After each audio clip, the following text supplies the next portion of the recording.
When The Day of the Triffids lurched onto screens in 1963, audiences expected a straightforward creature feature. What they got was far messier. A plant apocalypse film with two completely different directors, lighthouse sequences filmed months after production wrapped, and walking vegetable monsters controlled by off-screen grips yanking wires like demented puppeteers. From Spanish villages doubling for England, to sound designers layering plant rustling with slowed animal screams, The Day of the Triffids is a masterclass in creative chaos. These are 15 weird facts about The Day of the Triffids, where post-apocalyptic London met budget constraints and somehow bloomed into cult classic status.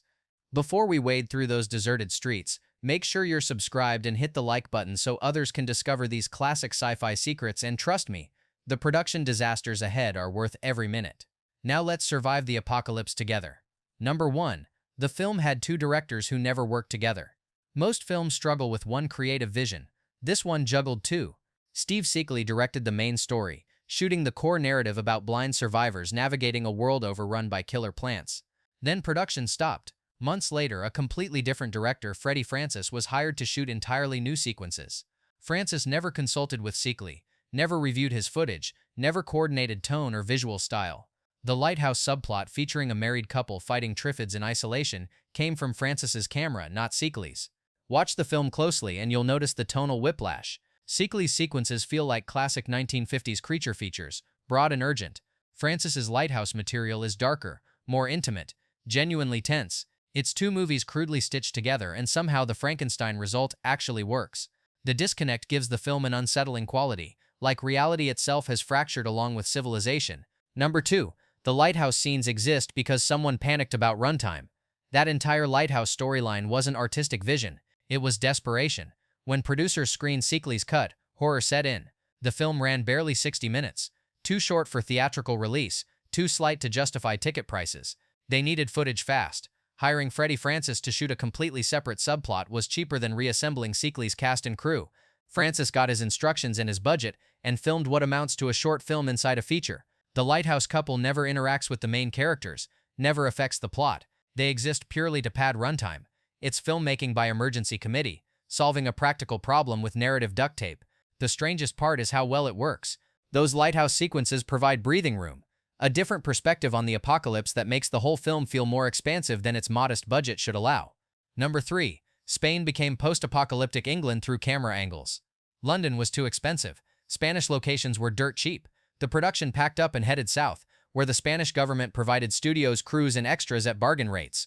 The problem was obvious. Spanish architecture doesn't look British. Spanish villages don't feel like English countryside. The solution required careful framing and aggressive editing. Cinematographers avoided wide shots that would reveal location, focusing tight on actors and immediate surroundings. When they needed establishing shots of empty London streets, those were filmed separately back in England during early morning hours. The rest, Spanish locations shot to hide their identity. It's geographic sleight of hand, using darkness, fog effects, and strategic composition to convince audiences they're watching Britain collapse when they're actually seeing Spanish farms and towns. The deception mostly works, though occasionally a building detail or landscape feature breaks the illusion for viewers who know their European architecture. Number 4. The saltwater kills Triffids. Ending was invented from scratch. John Wyndham's novel provided no easy solution to the Triffid threat. His survivors faced grinding long-term survival against an enemy they couldn't eliminate. That wasn't cinematic enough for producers demanding clear resolution, so screenwriters invented an entirely new weakness. Seawater dissolves Triffids. It's convenient, optimistic, and completely absent from the source material. Wyndham purists were furious. How could such a fundamental change respect the book's themes about humanity's fragility? But the film needed closure, something audiences could leave feeling hopeful about. The saltwater solution provided that Hollywood ending, transforming Wyndham's bleak meditation on survival into something closer to typical monster movie formula. It's the kind of adaptation choice that makes authors wince but keeps general audiences satisfied.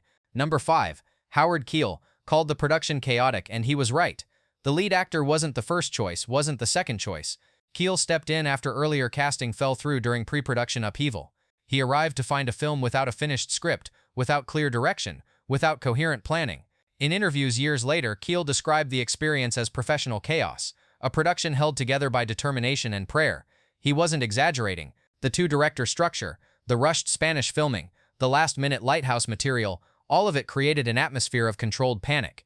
Everyone knew they were improvising solutions to fundamental problems. Keel did his best. delivering a solid performance despite the madness surrounding him.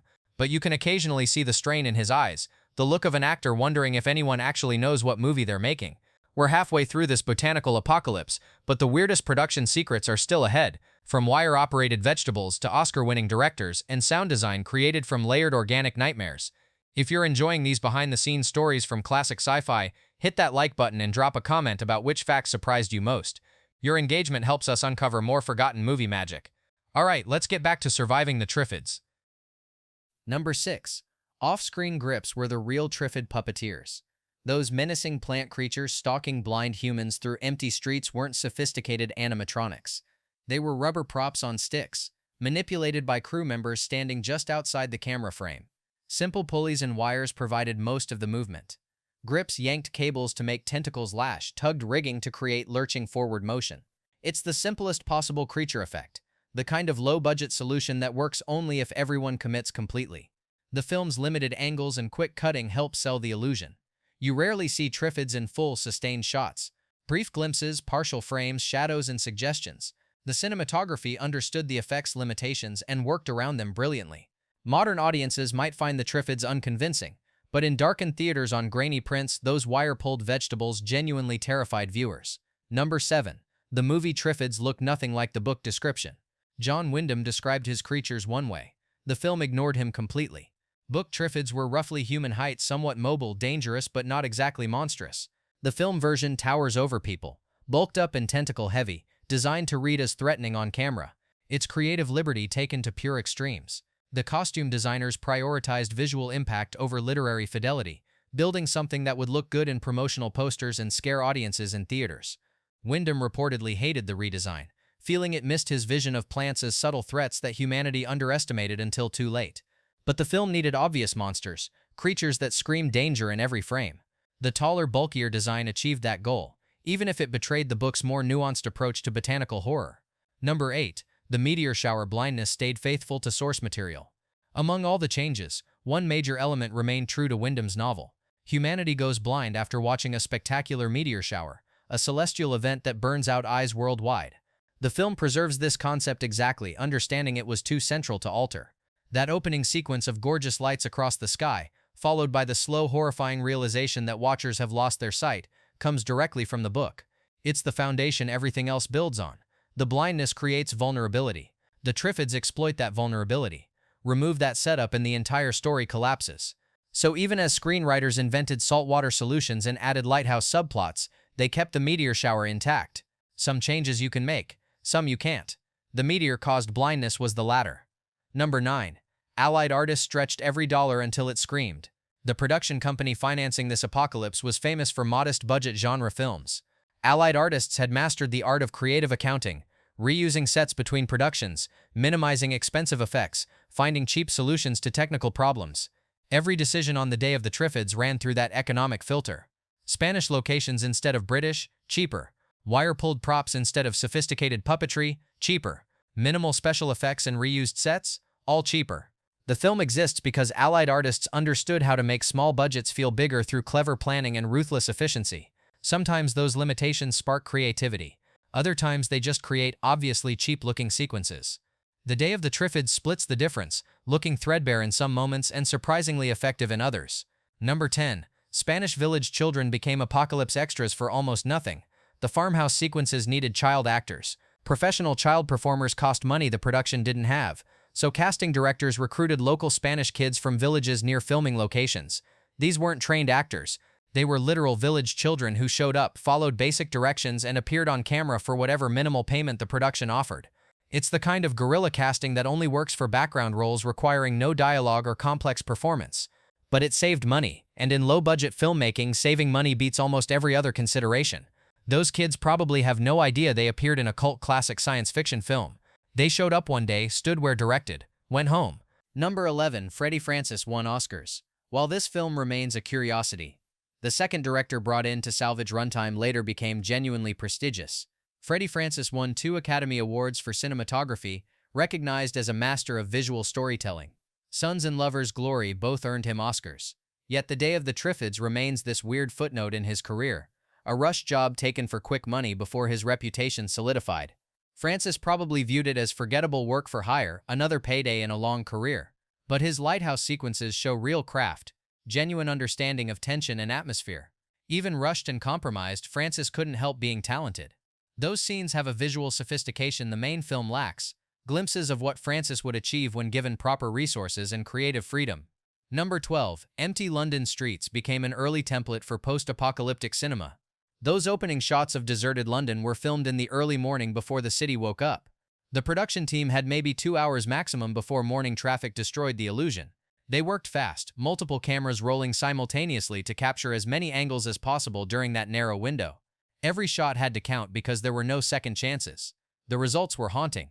Piccadilly Circus without people, Westminster Bridge empty of traffic. These weren't just impressive shots, they were deeply unsettling visions that tapped into primal fears about civilization's fragility. The film gave audiences one of the first sustained looks at post-apocalyptic urban abandonment, and it's a visual trope that's now everywhere in science fiction.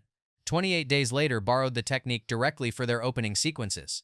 The Walking Dead built entire seasons around abandoned landscapes. Directors still reference the day of the Triffids when planning their own apocalypse sequences, studying how those 1963 shots achieved maximum impact with minimal resources. The film understood that silence and stillness could be more frightening than any monster. Those opening minutes of London without Londoners created existential horror. It's cheap filmmaking that stumbled into iconic imagery. They couldn't afford elaborate destruction, couldn't blow up buildings or fill streets with debris, so they worked with emptiness instead, and discovered that sometimes what you don't show matters more than expensive spectacle. Number 13. Triffid sounds were Frankenstein from organic sources. Creating alien plant creature noises in 1963 meant practical experimentation with available materials. This was decades before digital synthesizers or downloadable sound libraries. Sound designers started with plant sounds, rustling leaves and creaking branches, but plants alone sounded too natural. So they added metal, scraping, grinding industrial noises that suggested alien physiology, long sheets of metal dragged across concrete, rusty hinges screaming. Then came animal sounds, recorded at normal speed and processed until unrecognizable. Cows lowing slowed to become deep rumbling threats. Pig squeals pitched down into guttural warnings. The exact combinations remain partially mysterious, but sound logs confirm the organic approach. No single source provided the Triffid voice. Instead, multiple natural recordings were combined and manipulated until they suggested something alive but fundamentally wrong. It was audio collage creating sonic horror. Familiar elements twisted into combinations that triggered subconscious unease. Your brain recognized components, but the combination refused to resolve into anything natural. That cognitive dissonance created fear. The technique required endless experimentation. In 1963, you recorded actual materials and literally cut magnetic tape until something scared you. Hours of labor for seconds of usable sound. But that hands-on approach created textures digital synthesis still struggles to replicate. The Triffid sounds feel old, earthy, wrong but natural. Like something that could exist in some dark corner of the world we haven't explored yet. Number 14. British marketing made the film bigger than it was. The movie wasn't a massive production. The budget was modest, the effects were basic, and half the film was shot in Spanish villages. But British posters didn't tell audiences any of that. Marketing campaigns emphasized the plant apocalypse angle with promotional materials that suggested epic-scale disaster filmmaking. The posters were gorgeous, lurid, dramatic masterpieces of exaggeration. Towering Triffids dwarfing screaming crowds, London burning in the background, taglines promising terror on unprecedented scales. Poster artists painted Triffids as massive as buildings, far larger than anything in the actual movie. They showed destruction the budget could never afford to film. It was advertising as pure fantasy, but it worked brilliantly. The Day of the Triffids became one of the most recognizable sci-fi horror titles in 1960s Britain, punching far above its actual production values through sheer promotional commitment. The campaign saturated British pop culture, magazine ads, newspaper spreads, promotional tie-ins selling Triffid-themed merchandise. For a brief moment, killer plants were everywhere in British consciousness, all built on marketing hype for a modestly budgeted creature feature. It's a reminder that selling a movie matters as much as making one. Great marketing can make modest films feel essential. The Day of the Triffids benefited from marketing teams who understood exactly how to make plants feel apocalyptic. The posters tapped into Cold War nuclear anxiety, fears about nature striking back, paranoia about civilization's fragility. Decades later, those posters remain collectible art. The film itself remains a cult curiosity, but the marketing campaign created something bigger. It created an icon. Number 15. The film's action-heavy approach influenced future adaptations. John Wyndham's novel was contemplative, philosophical, more interested in exploring humanity's response to disaster than providing monster thrills. The book spent pages on social breakdown, survival ethics, and rebuilding civilization. The Triffids themselves were almost secondary threats to the real story about humanity facing existential crisis. The film flipped that emphasis completely, prioritizing action and creature encounters over philosophical meditation. Screenwriters cut most of the novel's introspective passages and filled the runtime with Triffid attacks and desperate survival sequences. They understood something crucial about visual storytelling. A chapter about characters debating survival strategies becomes tedious when filmed as people sitting around talking. But a sequence of blind survivors fighting mobile plants? That's visceral, immediate, cinematic. That choice rippled forward through every subsequent adaptation. When the BBC created their 1981 miniseries, they incorporated elements of the film's more kinetic style even while restoring Wyndham's themes. The movie proved audiences would accept Triffids as action-oriented threats, not just metaphorical dangers. Later adaptations have continued balancing both approaches. The 2009 BBC version leaned into both, satisfying book purists while delivering creature feature thrills for general audiences. The book and film represent two valid approaches to the same story. The novel makes you think deeply about civilization's fragility. Both have value. Wyndham created the intellectual framework. The 1963 film added visceral punch. Together they created the template every adaptation since has followed. You can trace the influence beyond just Triffid adaptations. The idea that plant-based threats could work as action movie antagonists spread into wider genre consciousness. From Audrey Delvoye's Un Little Shop of Horrors to the aggressive vegetation in Annihilation, the film's legacy lives on in every killer plant that moves with purpose and menace. The Day of the Triffids wasn't a smooth production. It was two directors who never spoke, Spanish locations pretending to be England, and wire-pulled vegetables terrorizing blind survivors through sheer commitment to the bit. The film predicted nothing, solved budget problems with desperate creativity, and survived production chaos through determination and luck. If you enjoyed exploring these hidden production secrets, make sure to subscribe, because the next journey through classic cinema's strangest corners is coming soon.